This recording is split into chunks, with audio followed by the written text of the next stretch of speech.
Para saudara dan saudari yang Tuhan cintai, selamat pagi dan selamat bertemu lagi dalam renungan harian dari Paroki Santo Petrus dan Paulus Argapura, edisi hari Sabtu, tanggal 21 Oktober 2023, dalam masa biasa yang ke-28. Mengawali hari yang baru ini, kita hendak mendengar dan merenungkan sabda Tuhan. Marilah sebelum kita mendengar dan merenungkan sabda Tuhan, kita berdoa. Dalam nama Bapa dan Putra dan Roh Kudus. Amin. Allah Bapa kami, sumber iman kepercayaan, limpahkanlah kiranya iman Abraham hamba-Mu kepada kami. Dialah ia mewakili para bangsa memperoleh pujian dan berkat-Mu. Semoga kami selalu patuh setia akan sabda janji-Mu. Bersabdalah ya Tuhan, kami siap mendengarkan. Terpujilah Engkau Bapa, Putra dan Roh Kudus, kini dan sepanjang segala masa. Amin. Para saudara dan saudari yang Tuhan cintai, sabda Tuhan yang hendak kita dengar dan kita renungkan untuk mengawali hari yang baru ini diambil dari Injil Lukas pasal 12 ayat 8 sampai 12. Tuhan bersamamu. Inilah Injil suci menurut Lukas. Sekali peristiwa, Yesus bersabda kepada murid-muridnya, "Barang siapa mengakui aku di depan manusia, akan diakui pula oleh Anak Manusia di depan para malaikat Allah. Tetapi barang siapa menyangkal aku di depan manusia, ia akan disangkal pula di depan para malaikat Allah. Setiap orang yang mengatakan sesuatu melawan Anak Manusia, ia akan diampuni. Tetapi barang siapa menghujat Roh Kudus, tidak akan diampuni. Apabila kalian dihadapkan kepada majelis atau pemerintah atau penguasa, janganlah kalian khawatir bagaimana dan apa yang harus kalian katakan untuk membela dirimu. Sebab pada saat itu juga Roh Kudus akan mengajarkan kepadamu apa yang harus kalian katakan." Demikianlah sabda Tuhan.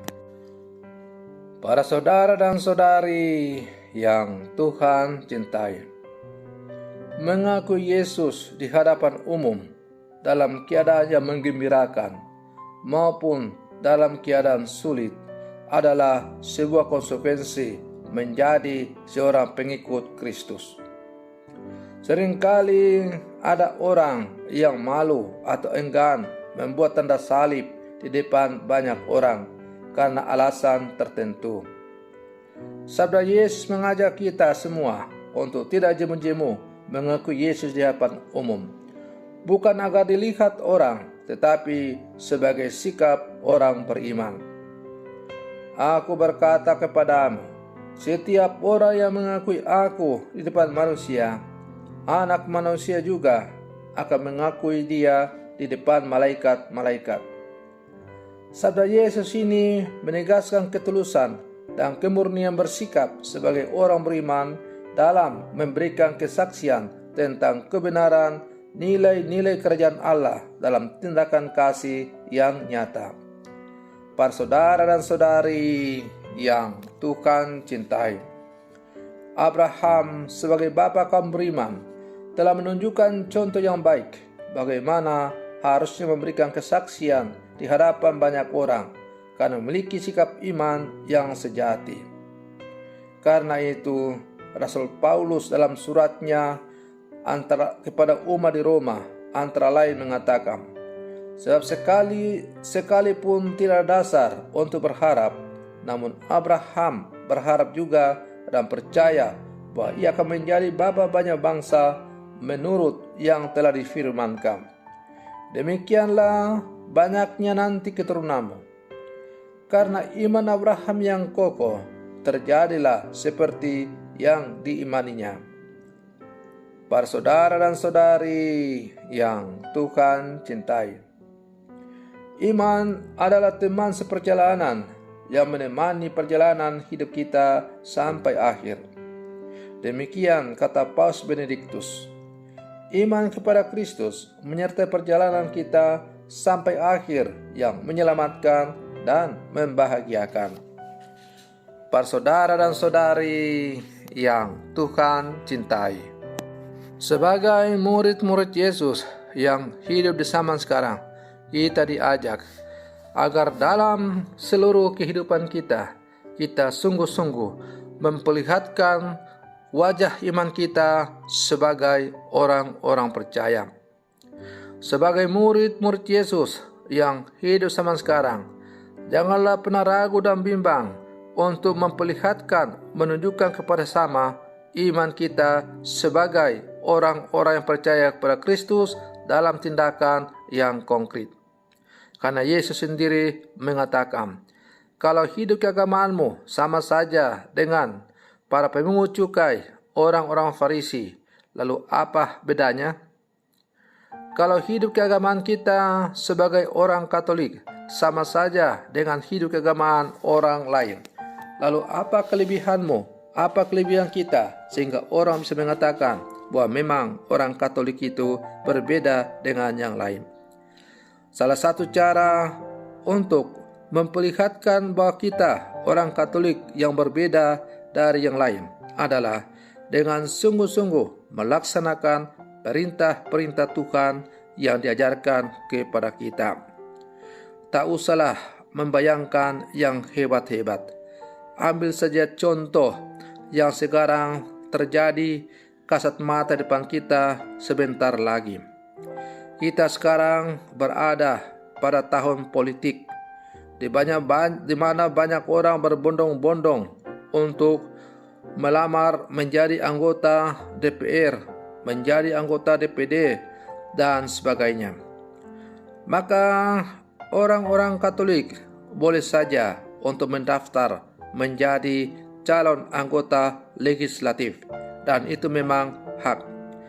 Tetapi orang-orang Katolik yang mendaftar sebagai caleg harus menunjukkan kualitas sebagai seorang beriman Katolik.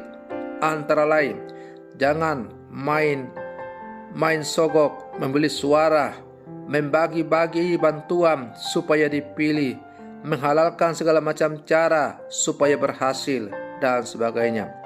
Ini bukan cara-cara yang diajarkan oleh Yesus kepada kita sebagai orang Katolik. Orang Katolik harus berjuang untuk memperoleh sesuatu dengan penuh kejujuran, penuh ketulusan, dan kalau sudah terpilih, harus sungguh-sungguh memperjuangkan kepentingan seluruh orang, bukan hanya kelompok atau memperkaya diri sendiri. Para saudara dan saudari yang Tuhan cintai, hendaklah kita belajar banyak dari pengalaman-pengalaman yang sudah terjadi. Ketika orang ingin meraih sesuatu, orang menjual iman, orang menjual agama, tapi setelah mereka terpilih, ternyata mereka menjadi seorang koruptor yang luar biasa. Nah, hal-hal seperti ini tidak boleh dilakukan oleh setiap orang yang mengaku diri sebagai orang Katolik. Para saudara dan saudari yang Tuhan cintai, semoga permenungan saya ini semakin menghantar kita untuk menjadi pengikut-pengikut sejati Yesus Kristus melalui gereja Katolik yang satu, kudus, dan apostolik. Semoga demikian. Selamat pagi. Tuhan Yesus memberkati.